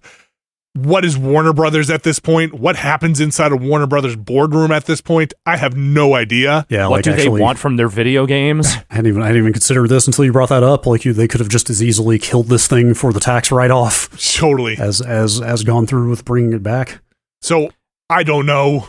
I mean, we've also heard that thing going around about them potentially delisting a whole bunch of Adult Swim games in the near future. They confirmed that, right? Yeah, I think they confirmed it. I think a bunch of developers got out there trying to be like, and publishers were like, we're trying to see what we can pull off and work around. Well, there was at least one developer that said they reached out to Warner Brothers about it because they own I think the IP rights of the game, but not the distribution rights. And they were like, you can transfer that over to us. It's literally 3 button presses on Steam, and they straight up got denied. Yes, that's a story I saw too. I forget for which game that was. I think if Sound Dodger, is that the name of that game? It was like that. It was Headlander, small radios, big televisions. Duck Game was in there. Oh, for the delisted stuff. The delisted stuff, yeah. Yeah, Sound Dodger Plus was the one I was thinking of. I think that developer said basically they would be free to relist the game on Steam as a new product. Okay. But then that loses all of their user reviews, algorithmic boosting, like starting fresh again. Yeah, like everything they've built on the game since, 2013 in this case. Yeah. Yes. Right. I forgot all about that until you mentioned it, Alex. Yeah. So, again, what's going on inside Warner Brothers? No idea. But MultiVersus is apparently coming back on May 28th.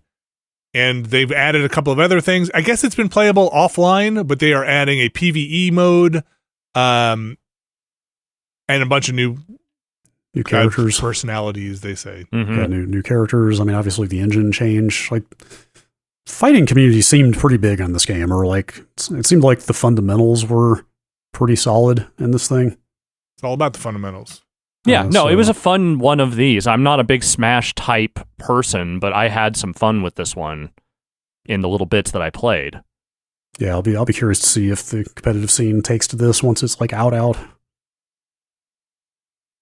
And moving on here, again, these are kind of quick stories, but I thought this one was fairly positive, if not for what happened, for how it happened. 600 Activision QA workers are unionized now. Yep. These are the Activision Blizzard QA folks. Let me just pull up the story here. Okay, across Austin, Minnesota, and California. So across those three studios, they now have the Activision Quality Assurance United Union, part of the, or I guess it's in conjunction with the CWA. Is that how that works? I think that's right. So. The interesting thing here, I thought, aside, I'm very happy that they have got what they wanted, but Microsoft had taken a neutral approach, signed legally as part of this negotiation when they were buying Activision Blizzard. I feel like that's when that came up. They stuck to that, which means they can't engage in any of the union busting techniques. They have to tell their managers, to stay neutral. There's no kind of trying to sway the workers one way or the other. The final vote, 390 yes, 8 no. I don't know if I'm reading too much into that, in how crappy and manipulative some of those tactics can be when trying to sway people, but certainly, suffice to say, it seems like the majority wanted this. Certainly the people that were representing the win on the union side said, yeah, they are very crappy and manipulative practices that happen when you're trying to discourage union organizing.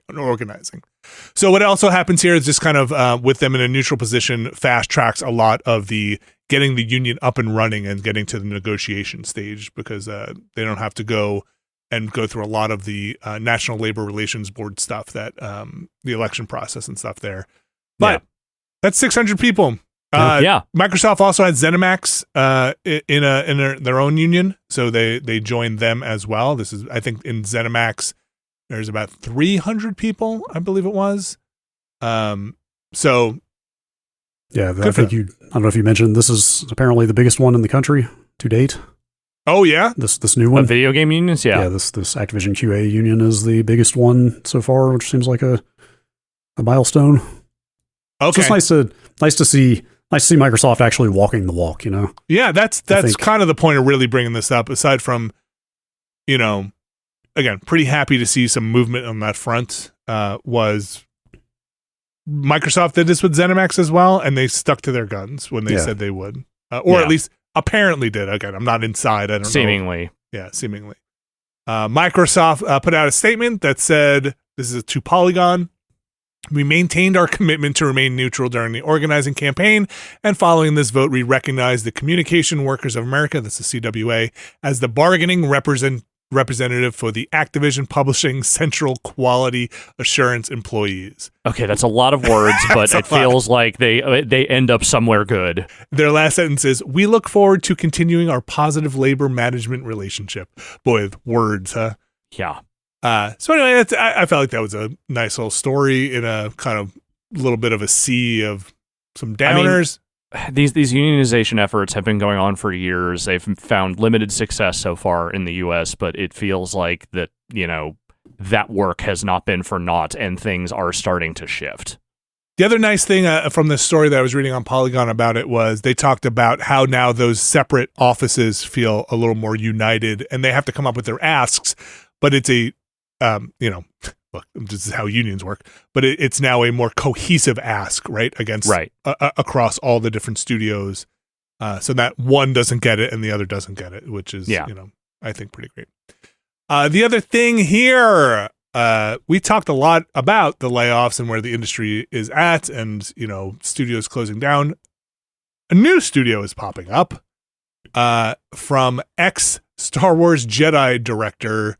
You're going to have to help me with the name. It's Stig Asmussen. Stig Asmussen. The new studio is called Giant Skull, and there are a lot of people coming over with him.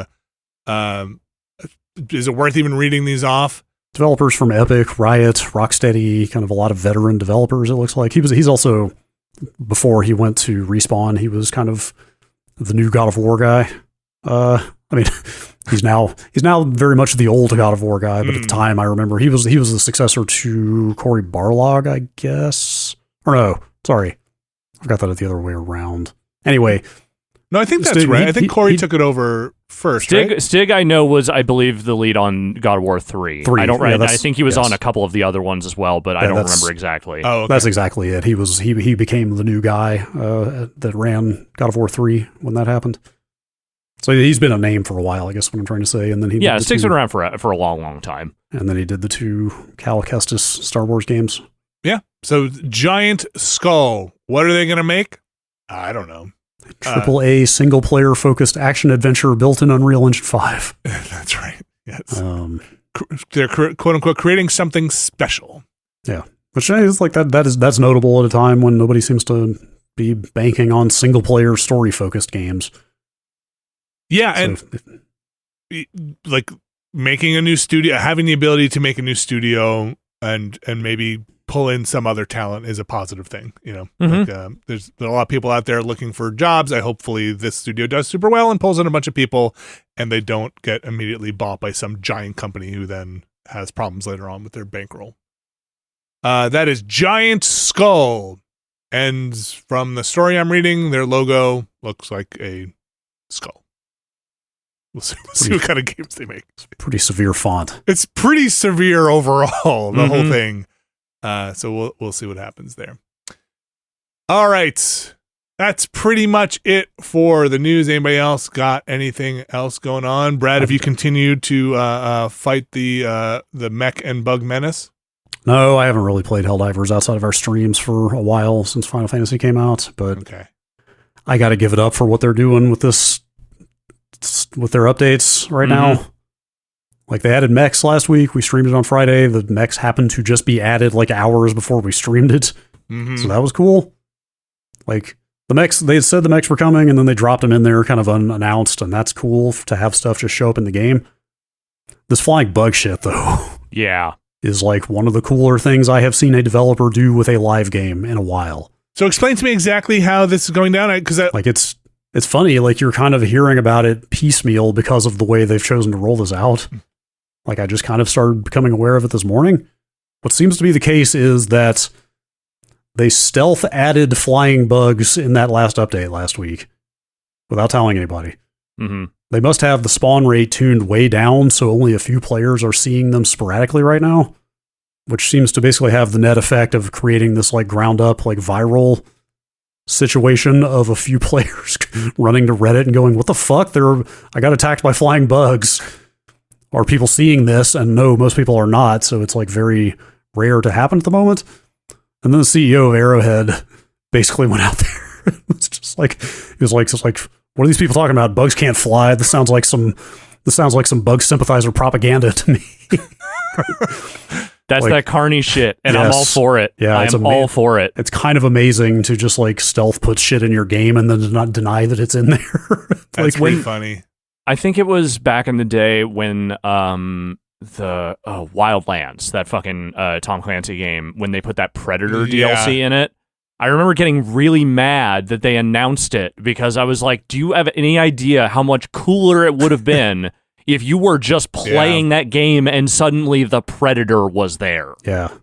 Like, this is that mentality of fucking, ringmaster showmanship of like, yeah, no, ride this. Make these people fucking, like, doubt themselves or, like, whip up the frenzy around the fact that, like, just make it so that, like, this feels like part of the fiction. That's great. It's rad. I mean, just seeing somebody basically willing to buck the conventional wisdom, of like, hey, maybe you don't need a massive marketing push for everything you do in this game, maybe you didn't need to put out a roadmap that had flying bugs on it. Yeah. Like maybe, you've got a very highly engaged player base who is just going to get excited by a stunt like this, like maybe that's actually better. It is wild that a game with pretty much zero story has one of the most engaging narratives going on. Like meta narrative, yeah. Like I mean, even when they did the mechs, it was because production had been liberated on their planet. The mechs could get off the planet now, and it ties back into the campaign, right? Like, hey, go finish liberating this. No, Helldivers, as long as the servers are up and playable, continues to be a lot of fun. Yeah, this little stunt makes me really excited for what else they might have up their sleeve in terms of rolling out new content and telling kind of implied story and stuff like that. And I think they are big enough now where they have to be careful with their moves. Obviously with their patch notes people got, or they're kind of rebalancing people. They have a very diehard community, but this stuff I think goes a long way towards keeping it in the right tone, right? Mm-hmm. Of like, hey, calm down about the shotgun. Check it out, flying bugs. That is Helldivers 2 and their flying bugs. I think that's going to do it for the news here. I think that's going to do it. I'm nursing a bit of a cold. I think I'm going to say we will get to more emails next time. We have an email address, podcast@nextlander.com. Podcast@nextlander.com. That is podcast@nextlander.com. And the kids get the cold. It's all, oh no, go rest. Go do whatever you want. Go snowboard. Mm-hmm. When I get the cold, suddenly I'm a big whiner in this house. When I'm like, I don't feel well. And I'm like, yeah, all right, whatever, man. Get to work, Dad. Get to work, Dad. Where are all the tissues? Don't be the last one in the house to get the cold because all the tissues are gone. Yeah. You think you get to have opinions anymore? No. But it seems like maybe it was a light one because the kids got through it pretty quickly. Mm-hmm. What's going on? We've got Alex, like we said, you streamed some WWE 2K24 on Monday. Yep. And you can watch the scrubbed, clean, sanitized. That's what we're doing over here. Porno free. Yeah, that's right. We take it all out. We need only the cleanest WWE, which is still filthy.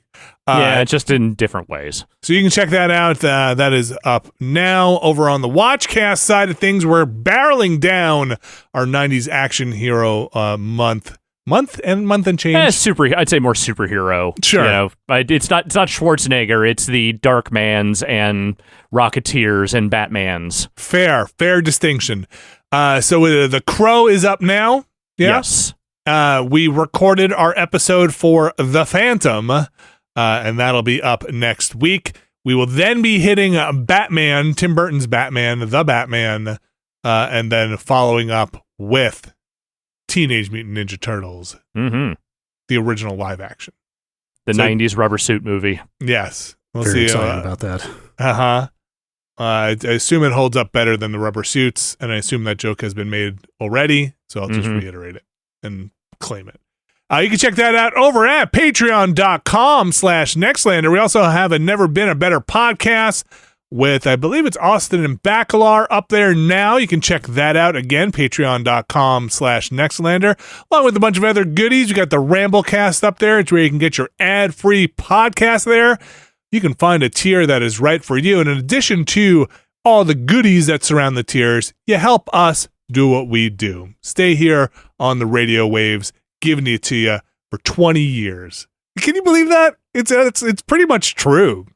Like, when I tell people I've known you guys for about 20 years, like I used to be an estimate, but that's like pretty much true at this point. Oh yeah. I've definitely known Brad for 20 years at this point. Oh yeah, no.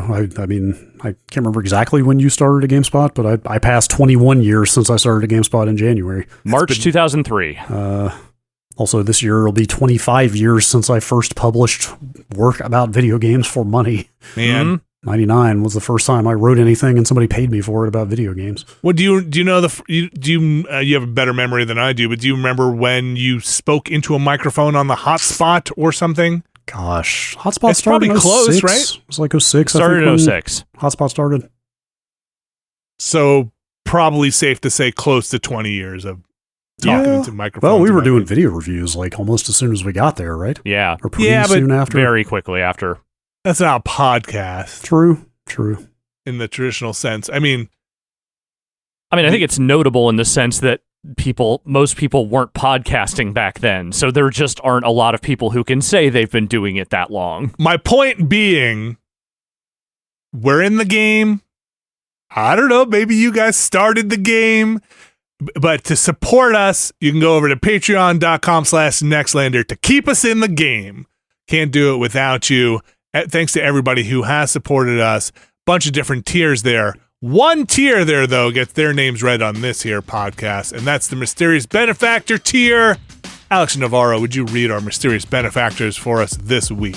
Happily. Our Mysterious Benefactors for this week are Sean Miller, RRE, Infelicitous Rips, Kelly F., Brian Lucier, Skywarp, John Hubbard, Evan Cook, Mark Wilhelm, Jerry Lee, Deirdre thinks she'd do okay on Taskmaster, Gary Pejsky, Robert Fisher, games.bunnycrimes.com, Peter Reardon, Jad Rita, Statics, Fantasticasm89, Razgriz2 registered patent attorney, Brian Murphy, Randy Duax, Andrew Tiebkin, Alex Wu, It's Me JP, Matt Clements Jr., Edward Chick, Andrew Slosky, Steve Lynn, Matthew Herrig, David Campos, and Tyler Treese. Thanks again to our Mysterious Benefactors, and thanks again to everyone who has supported us, not only on patreon.com/Nextlander, watching our stuff, listening to our stuff, spreading the good word, joining us at the PAX panel we'll be doing with the rest of the Beastcast crew over at PAX East. That's on Saturday. Saturday. 3 to 4. 3 to 4, Saturday. Looking forward to that. What else we got going on? We have, I will be continuing the Cyberpunk 2077 Gaiden side story stuff on Thursday. Maybe by the time you're listening to this, I'm going to jump back in, probably go back into the bigger world, scoop up some side quests. Alex, you and I are in the Phantom Liberty stuff, so I might bop out of there for a bit and go check out what's going on, get myself some more perk points for my Cyber Ninja. Brad, you got anything going on after that? I will be streaming something on Thursday. Have not decided what yet, but the Mister is back in the rotation. We streamed like 5 hours of old PlayStation and Saturn games last week. That's right, which is up on the YouTube if you want to check that out. Yeah, that was fun. Mostly PlayStation, some Saturn stuff. Yeah, Saturn's still getting there. Still getting there. We'll come back to the Saturn. We'll come back to some of those other games as well. Plenty of PlayStation games. Yes, there are a lot of PlayStation games, that's for sure. I might need to play more Burning Rangers at some point. That's the Saturn one, right? I was a bit intrigued. Yeah. I can wait for that core to... Yeah, it'll get there. Do you have a Saturn? I do technically, but I got it way after it was defunct. Okay. So I never played it at the time. That's like most of my PlayStation. I didn't have a PlayStation 1. I played PlayStation 1 games on the PlayStation 2. I think my little brother gave me his Dreamcast. Just too many. There were too many consoles at one point. A lot of consoles back then.